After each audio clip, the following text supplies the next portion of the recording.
స్తోత్రాలు. మహాపరిశుద్ధమైన తండ్రి వందనాలు స్తోత్రాలు దేవా. ఈ సమయంలో నాని బిడ్డను దీవించండి, ఆశీర్వదించండి నాయన. వీరి యొక్క తల్లిదండ్రులను నాయన కుటుంబాలను కూడా నీ మందిరాన్ని నడిపించండి. నీ కుమారుడు తండ్రి సంవత్సరంలో జరుగుతుండగా ఈ నూతనమైన కార్యం చేపడుతున్న రీతిగా ఈ బిడ్డ ద్వారా కుటుంబం అంతా కూడా నీ సన్నిధిలోకి వచ్చే తల్లిదండ్రులు అనేకమైన సంవత్సరంలో కుటుంబం చేసుకునే భాగ్యము ఈ కుమారుకు అనుగ్రహించవలసిన మనం చేసుకుంటూ ఈ దేవుని మెండిగా కుమరించవలసిన వేడుకుంటూ రక్షకుడైన యేసుక్రీస్తు నామమున అడిగి వేడుకుంటున్నాం పరలోక తండ్రి.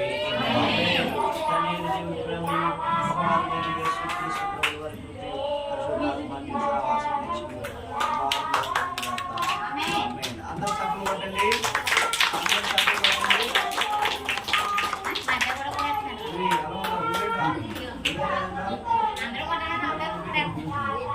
రామ్మని పెట్టం చేయాలి.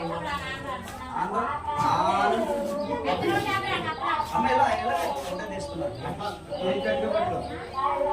అంటే అరే